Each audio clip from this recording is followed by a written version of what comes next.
Hi, and thank you very much for joining Nabeul and myself as we navigate our way through the Mediterranean in our first ever season of cruising. In the last video, we had just arrived in Port Yasmine Hammamet in Tunisia after spending just over a week cruising the north coast of Tunisia and exploring a lot of the famous sites with my parents. We had good reason for choosing Port Yasmine Hammamet as the place to stay for an extended period of time. We'd done a decent amount of research on forums and found that it was one of the better marinas to stay at for a long time, or even to winter the boat, and it had access to a lot of services that we'd be needing as we went through our list of boatworks. There were quite a few things on our list of boatworks that we hoped to get through in Hammamet, ranging from the completely necessary to the not so necessary and more aesthetic things. The first thing is that we wanted to get our sails repaired, the ones that were damaged in the squall crossing from Menorca to Sardinia. And we heard that was a good place to get some sail repairs done at a good price. We also wanted to get some electrical problems fixed.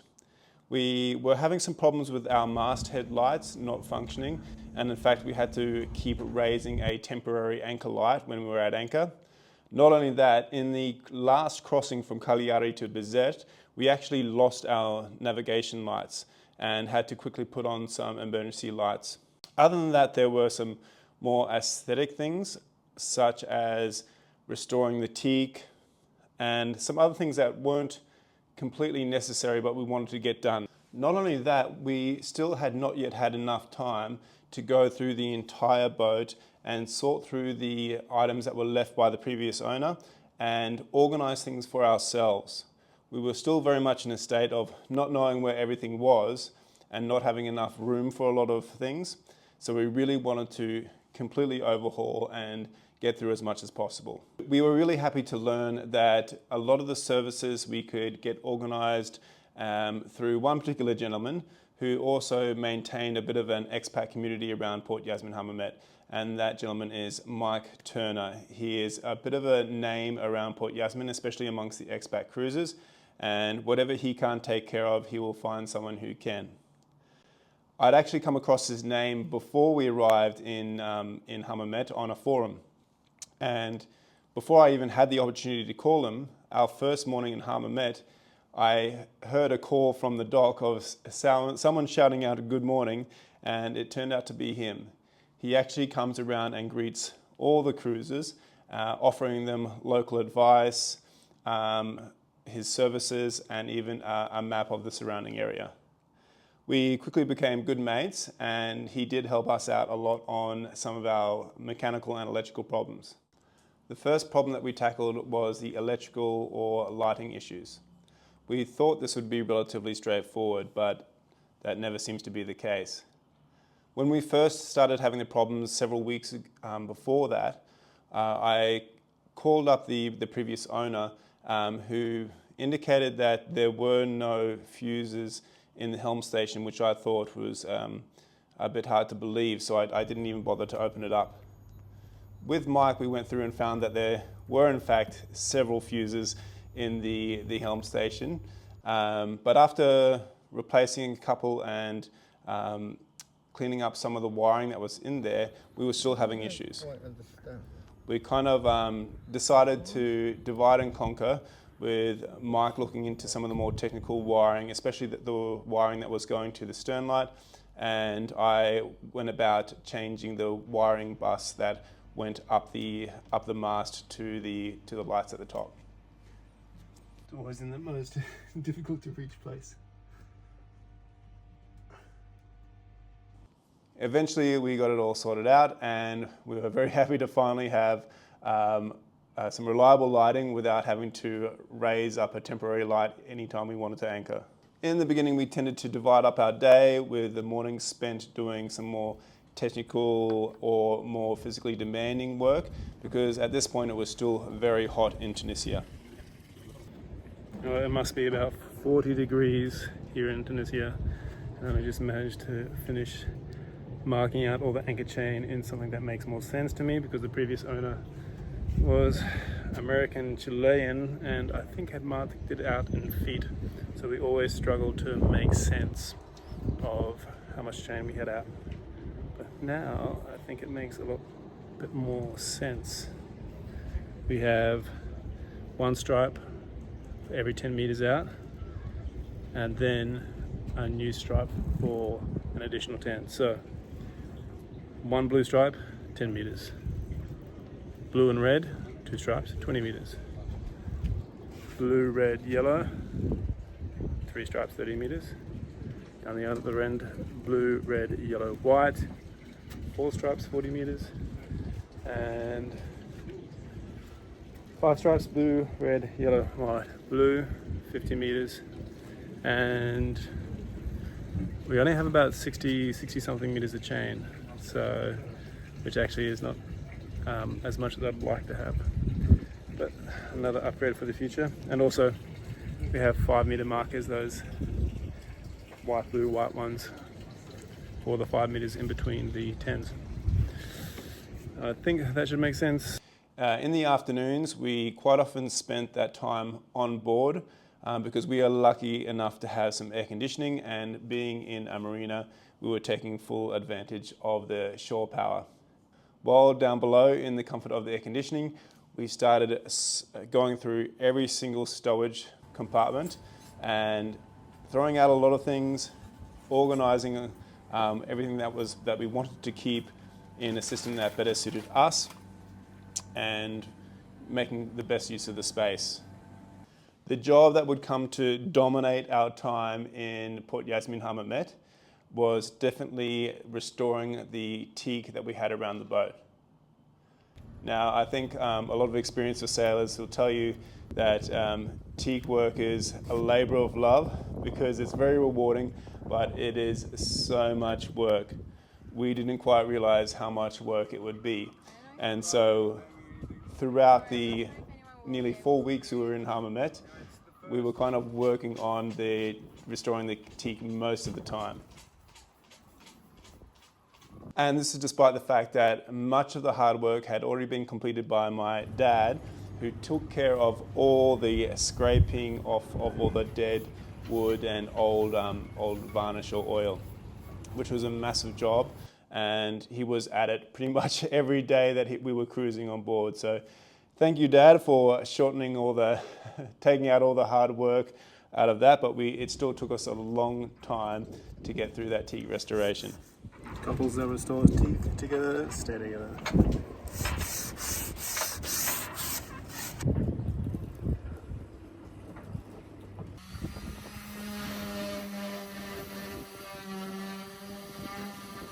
We actually followed a slightly different process for the teak restoration, and it was so extensive that I'm planning to do a separate video that just focuses on all the work that we did on the teak. So if you're interested in how we restored our teak, please check that out soon. After a couple of weeks in Port Yasmine Hammamet, we were starting to get into a bit of a routine. While we stayed around Port Yasmine most of the time, I really enjoyed taking trips into Hammamet to go on missions to source some materials or some parts with Mike.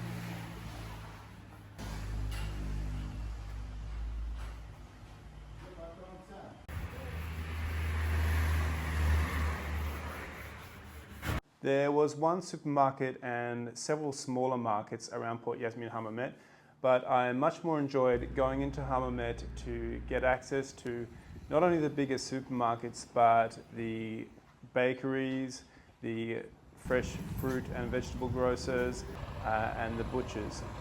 We got so much better produce by actually going to each of these, and it was kind of a nice day outing at the same time. We actually got really lucky and discovered that our friend Robin, who was wintering his boat at the marina, had a second-hand Spinnaker that he wanted to sell. The Spinnaker had come with his boat, which was a Sun Odyssey 45. The asymmetrical Spinnaker was a little bit too small for his boat.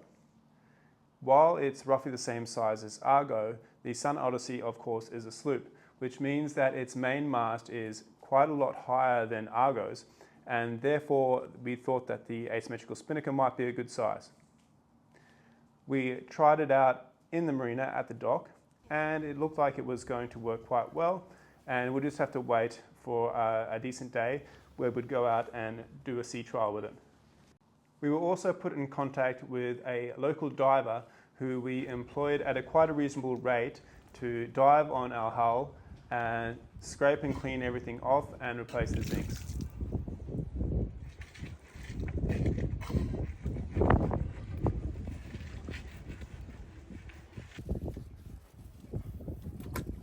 All the while, we continued to work on restoring the Teak, and although it was taking us much longer than expected, we were making some good progress.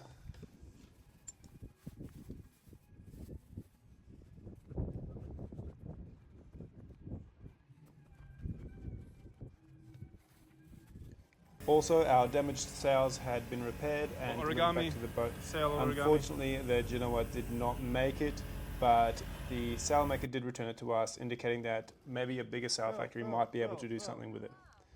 Nonetheless, we got the other two sails repaired and had him make a UV strip for our jib.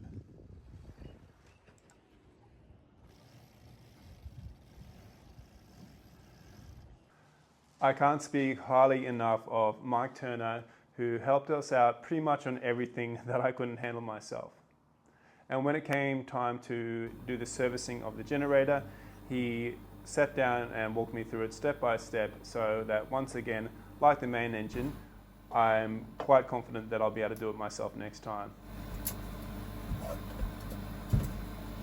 A few weeks earlier, when we were arriving in Garmouth Marina, I noticed that the Vitus bow thruster that we had was losing a lot of its power and cutting out after just a few uses. Now, I know that for bow thrusters, because they're such high amperage units, that sometimes you simply need to clean the carbon brushes that are in the bow thruster themselves before replacing them, and that quite often sorts out the problem. I went ahead and did this, and it did work a little bit better, but after still a few uses, it was kind of losing its power a bit. Again, I called in the assistance of Mike, who took apart the bow thruster even further and discovered that even deeper within the unit, in the armature, I believe, it needed an even further cleaning of the carbon buildup.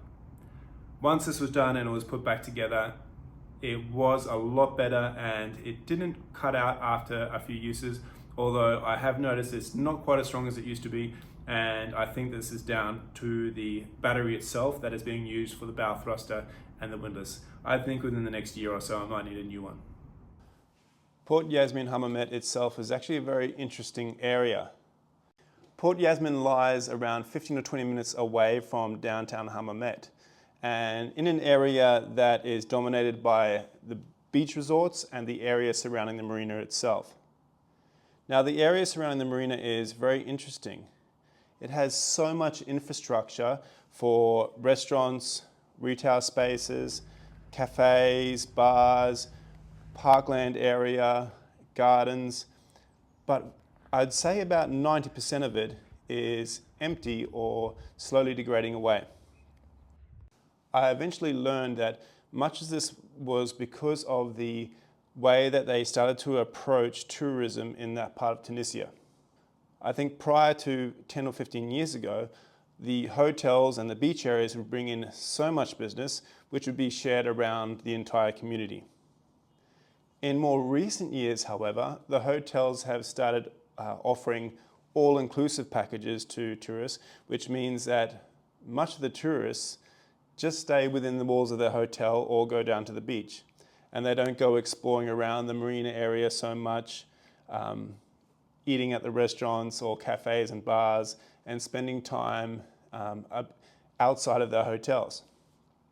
I don't know the exact details of this, but this is what was told to me. So if there's any locals around Hammamet that know the history of the area, or the recent history of the area, please let me know about it in the comments. We did have plans to meet one of our friends from Dubai in Valletta and do some sailing around Malta. As the date of his holidays got close, however, we realized we simply weren't going to make it. So he very kindly decided to change his travel plans and come to Tunisia instead, so he could stay with us on the boat, do a bit of sailing and also explore some of the areas around Port Yasmine and Tunis. Lucky for us, most of the teak work was already done, so that we could at least put the cockpit teak sole back in place and actually move around the boat without too many problems. We still had the table and doors to the companionway to finish, but they could wait until after his visit. We do have to admit, however, we did put him to work to finish some of our teak work before going sailing. It was actually really great to have a visitor because it kind of forced us to put a pause on the boat work and actually enjoy the surroundings that we had right at our front door, so to speak.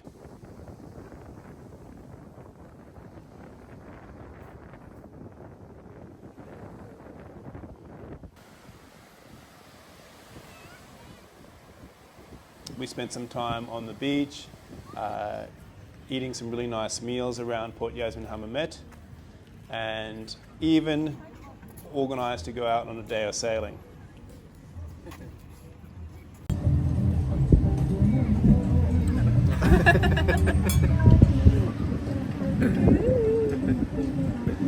In our last video, I spoke about the extensive processes that a boat owner has to go through when changing between ports in Tunisia. I also explained that it's all because of the challenges that the government face in stemming the flow of illegal migration to Europe by people smugglers using boats, particularly at night. So the process also goes for when you want to go out for a sail and even come back to the same marina. We have to go in and check with all these same authorities, fill out a form for sailing for the day, and let the authorities know when we plan to come back. By this point, we were much better informed about the situation, and so came to the officials well prepared, and in fact it really didn't take long at all to get ready to go for a day sail. Maybe two, like 4 point something. 4 point something was like the average. I can't remember. Also, we also got the better sails on.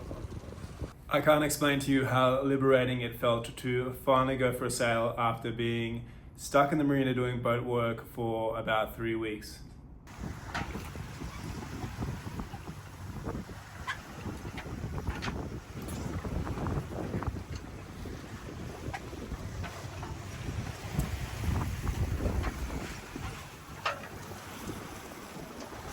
Coming to intercept us, so I know where we're going. I'm surprised we haven't been on the VHF. Just yet. Just yet. Argo, in fact, it was actually a really lovely day sailing. There was some pretty strong wind in the beginning, so we actually had in the first reef. But after a couple of hours, it dropped significantly and we were able to test the asymmetrical Spinnaker that we had bought off our friend Robin.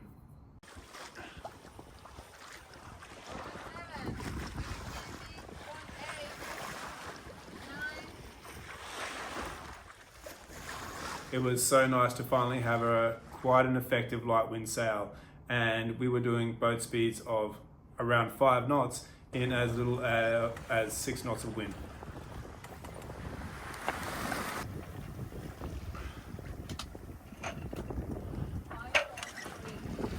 And how much wind?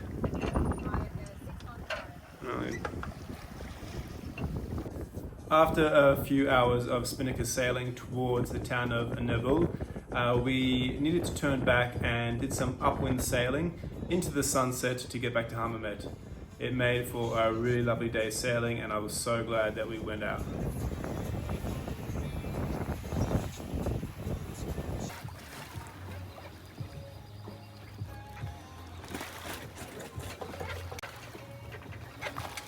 Later that evening, we went down to one of the many local street food vendors that charcoal grill fresh fish and lamb right in front of you, and it makes for a really great meal.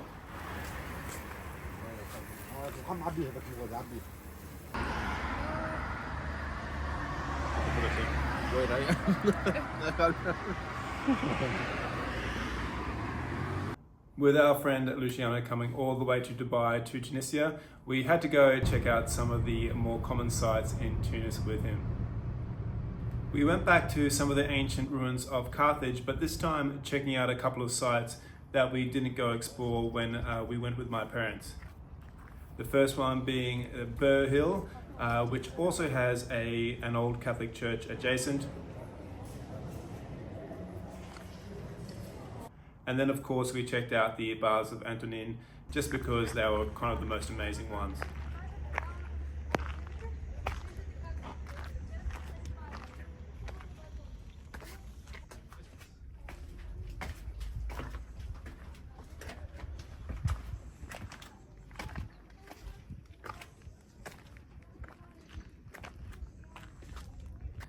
After the ancient sites of Carthage, we checked out Sidi Bou Said once again, but this time visiting a traditional home, which was really incredible because it was set up like a traditional home and had a really beautiful courtyard filled with trees and flowers.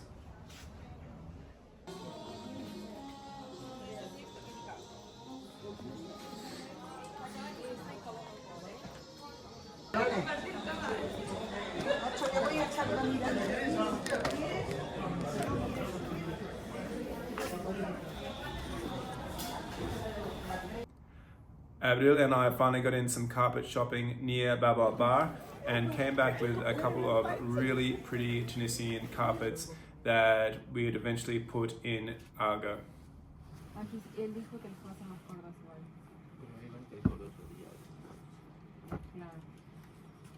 With Luciano having returned to Dubai, Abril and I had to get back to work.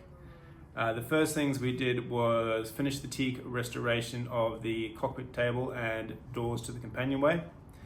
But then I was reminded of the need to investigate the autopilot situation because I'd kind of forgotten about it being in a marina for a few weeks, and it wasn't until we went out again sailing that I remembered we have an autopilot problem. Yep. Now I did a dockside calibration of the autopilot and checked the connections, but not having any luck, I got the assistance of Mike, who dug into it a little bit deeper. All right, getting the drive stop message.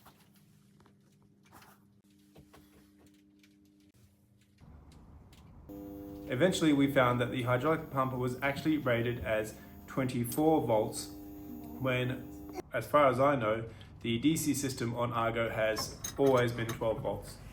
I don't know how this has worked in the past, but it has. And apparently the output from the autopilot computer is a varying voltage, but it was just too far from the rated voltage of the hydraulic pump for it to last for a decent amount of time. The problem with this is that it would be very difficult, if not impossible, to get a replacement 12 volt hydraulic pump shipped to Tunisia and installed in Argo, especially before we had to go. That being said, we resolved to figure that out at a later date, perhaps in Malta. And as luck would have it, this is around about the same time that our friend Robin offered to join us as crew in sailing from Hammamet to Valletta in Malta. This would negate somewhat the need to have an autopilot. So originally we planned to spend about 2 weeks in Port Yasmine Hammamet before moving on, and ended up spending exactly 1 month. It turned out to be kind of exactly what we needed. We needed a place to pause, get some work done, and things just got really comfortable in Hammamet. There was a great community, we could make a lot of progress with the boat, and so we were happy to stay there for that full month. But of course, after 1 month, it was time to move on, and we made plans to sail to Malta with the assistance of our friend Robin.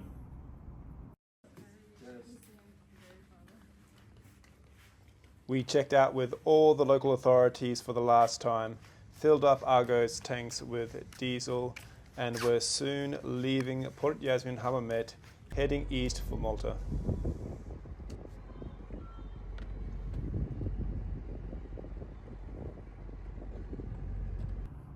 Thank you so much for joining us.